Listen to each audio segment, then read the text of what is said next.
Nous allons parler de l'extrême droite en France et aux États-Unis, mais en prenant la littérature, si on peut dire, ou en tout cas des littérateurs, si on peut les appeler comme ça, comme guide ou comme poisson pilote.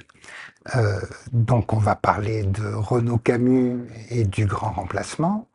On va parler de Michel Houellebecq aussi et de ses évolutions. Et ce qui m'intéresse enfin, il y a beaucoup de choses qui m'intéressent dans ton travail, mais dans les articles que tu as écrits sur Camus, qui n'est pas encore sorti, et sur Houellebecq, qui est sorti il y a quelques années, c'est cette chose qui est intéressante, c'est que quand on pense à l'extrême droite, habituellement, on pense que les choses sont alignées.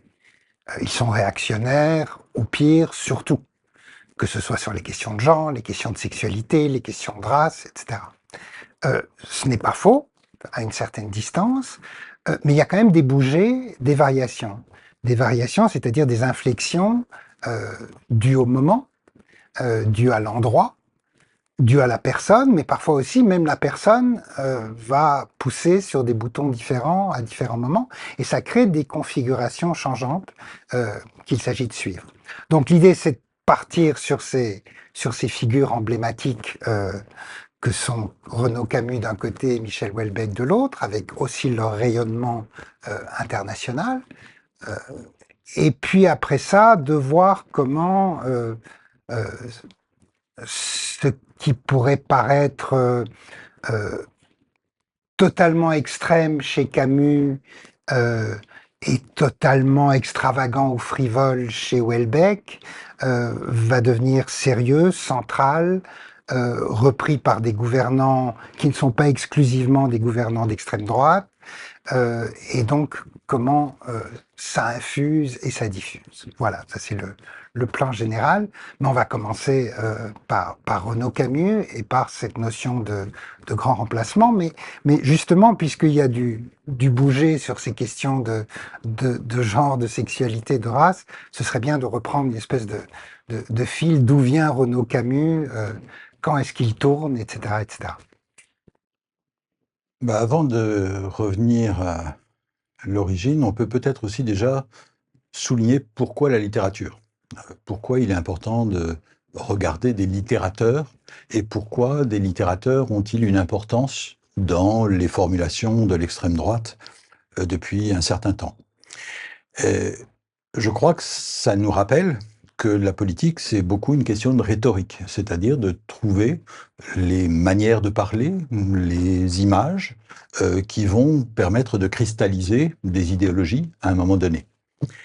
Et en particulier, si on veut comprendre ce qui est aujourd'hui central dans la rhétorique néofasciste, à savoir le côté orwellien, le renversement, l'idée que, eh bien, l'esclavage c'est la liberté, ça passe aussi par une compréhension de la rhétorique et les littérateurs, les gens de lettres jouent un rôle important dans cette affaire. D'autant plus qu'on pourrait l'oublier puisque, et j'y suis sensible, l'anti-intellectualisme joue un rôle très important aujourd'hui, donc on pourrait se dire qu'au fond, ça n'a rien à voir avec les intellectuels, bien au contraire, les intellectuels, et en particulier les littérateurs, jouent un rôle crucial. Alors dans le cas de Renaud Camus, pour commencer par lui, euh, on pourrait prendre un moment, avant de remonter plus avant dans le temps, qui serait 2013. Moi, c'est le moment où j'ai commencé à m'y intéresser parce que on avait la fin, la queue de comète de la Manif pour tous, et donc on arrivait au moment où le mariage pour tous allait entrer dans la loi en France après des manifestations très importantes. Et à ce moment-là, il y a eu un événement intéressant, c'est le suicide de Dominique Vénère, un historien d'extrême droite venu de l'OAS et qui est le fondateur de l'Institut Iliade. Et Dominique Vénère s'est suicidé dans la cathédrale Notre-Dame. Ça a été interprété dans un premier temps, en particulier dans les médias, comme peut-être le fait qu'il était le premier martyr, puisqu'on était dans la cathédrale, de la Manif pour tous. Alors évidemment, c'était un contresens évident, puisque le suicide n'est pas très bien vu dans le catholicisme et dans le christianisme plus généralement, et a fortiori dans une cathédrale près de l'autel. Juste la manif pour tous, en particulier pour nos auditeurs et spectateurs anglophones, c'était donc la manif contre le mariage pour tous, euh, loi qui est passée en France en 2013.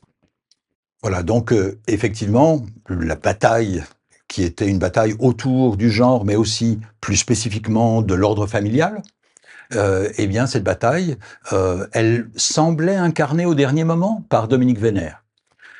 C'était un contresens total, non seulement en raison de son suicide, mais aussi parce que, en fait, cette extrême droite, eh bien, c'est une extrême droite païenne, pas du tout chrétienne, mais aussi parce que la question de la sexualité ne se posait pas du tout dans les mêmes termes. Et qui est-ce qui va euh, incarner cela? C'est Renaud Camus. C'est Renaud Camus qui va prononcer un discours sur le parvis de Notre-Dame en hommage à Dominique Vénère. Et ce qu'il rappelle, c'est que Dominique Vénère, au moment de se suicider, eh bien, il a laissé un billet de blog où il explique très clairement que, oui, bien sûr, il n'est pas pour le mariage pour tous, c'est-à-dire l'ouverture du mariage aux couples de même sexe, mais il y a beaucoup plus grave, et ce qui est beaucoup plus grave, c'est cette espèce de colonisation à l'envers, c'est-à-dire le fait que l'islam est en train de prendre le pouvoir ou va prendre bientôt le pouvoir en France. Autrement dit, c'est le grand remplacement, comme le souligne justement Renaud Camus. Ça veut dire que pour lui, la question de l'homosexualité, pour Dominique Vénère, elle est secondaire. Elle est secondaire puisque, au fond, lorsque les musulmans vont prendre le pouvoir, eh bien, ils vont forcément abolir le mariage pour tous. Donc, c'est pas la peine de se battre sur ce front-là, il faut se battre sur le front racial. Le fait que ce soit Renaud Camus qui puisse prononcer ce discours, eh bien, c'est significatif parce que c'est un écrivain homosexuel.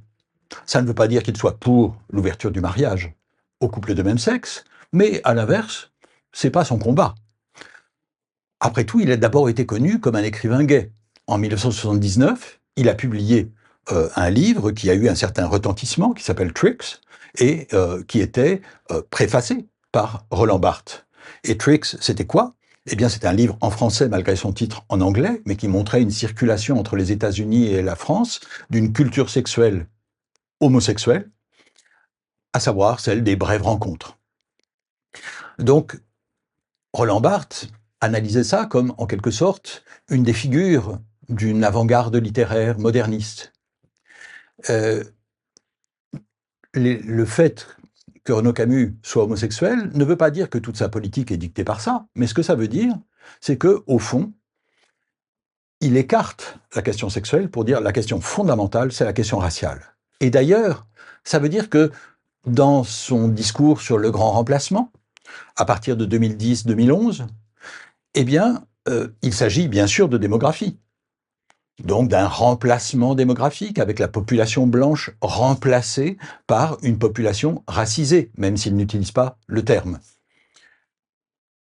Oui, mais à la différence d'autres mouvements nativistes, il n'est pas question d'encourager la démographie blanche. Il ne parle jamais de naissance blanche, il s'inquiète seulement de migration venue d'Afrique et d'ailleurs. C'est dans le prolongement de Jean Raspail, qui en 1973 avait publié Le Camp des Saints, c'est-à-dire un roman qui a eu un retentissement important à l'extrême droite, non seulement en France, mais dans beaucoup d'autres pays, et en particulier aux États-Unis, avec quelqu'un comme Steve Bannon, par exemple.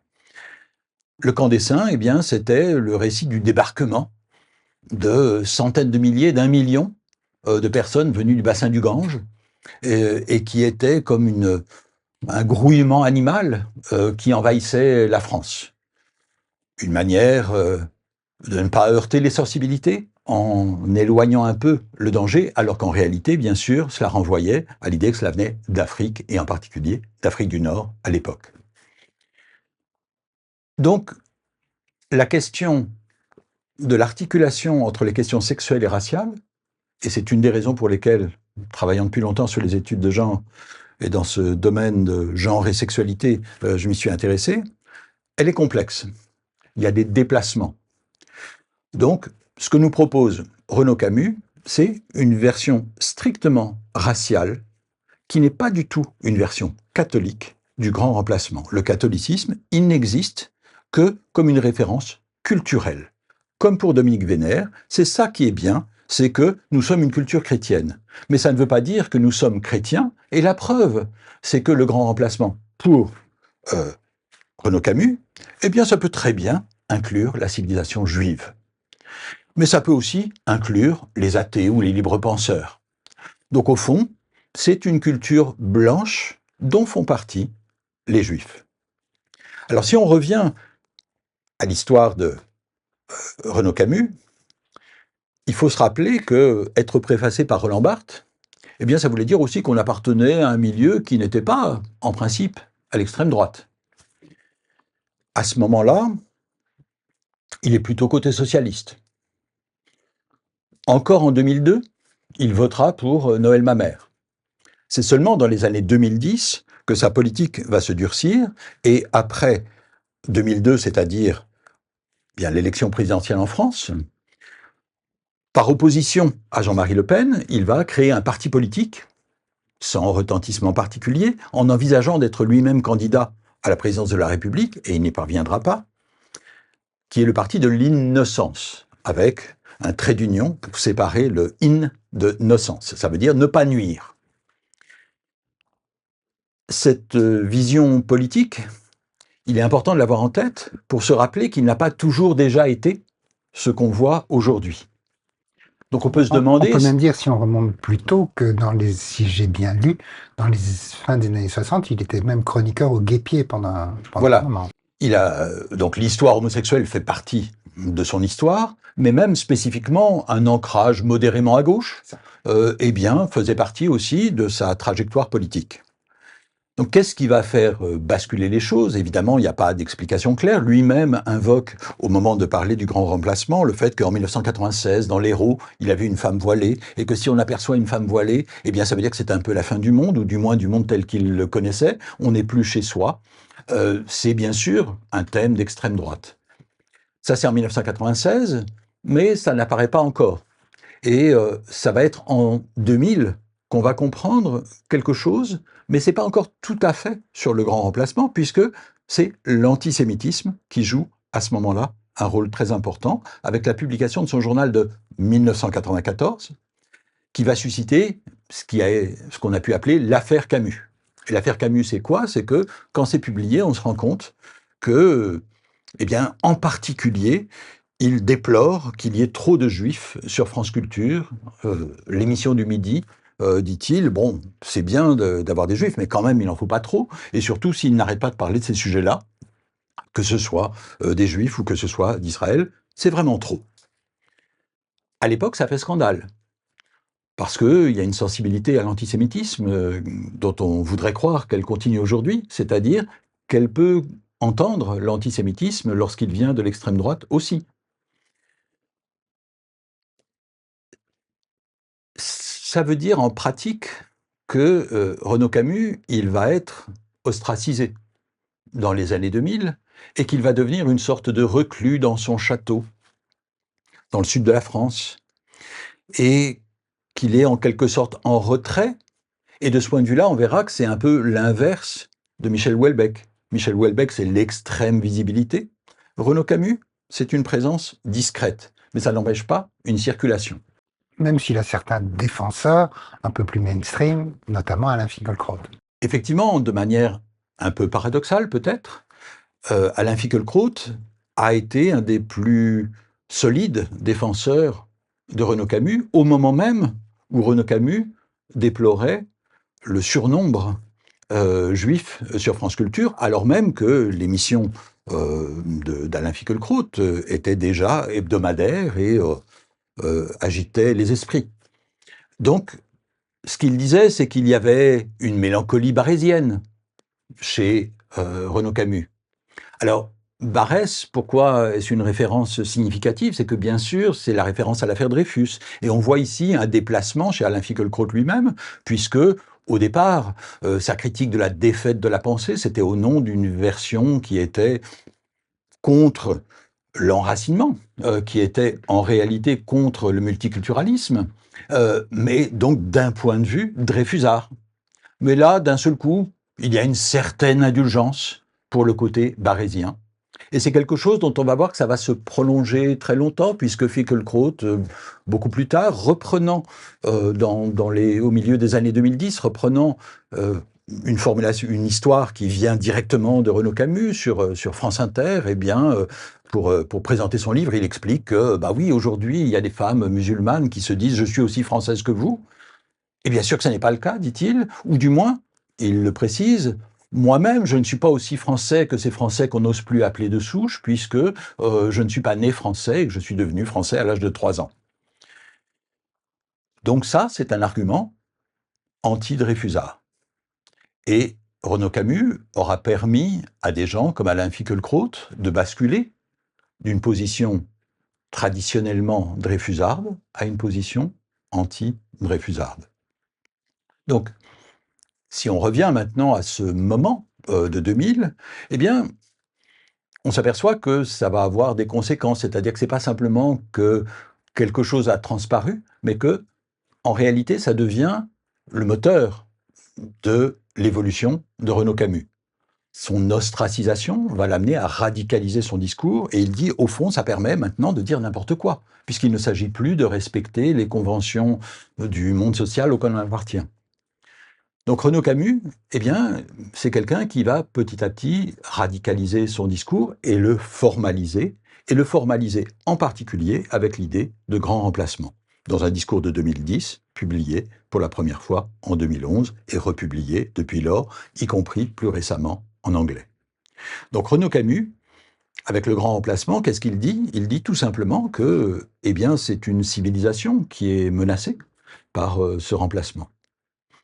Autrement dit, qu'on est là dans un moment où tout ce qui a fait sa vie bourgeoise d'origine, c'est en train de se défaire.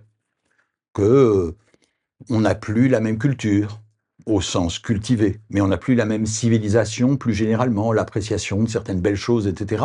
Tout ça est en train de se défaire. On voit bien le succès que ça va avoir auprès de l'extrême droite. Et c'est là qu'on peut penser que dans les années 2010, eh bien, il se passe vraiment quelque chose, c'est-à-dire que la formule grand remplacement, elle va commencer à jouer un rôle fondamental.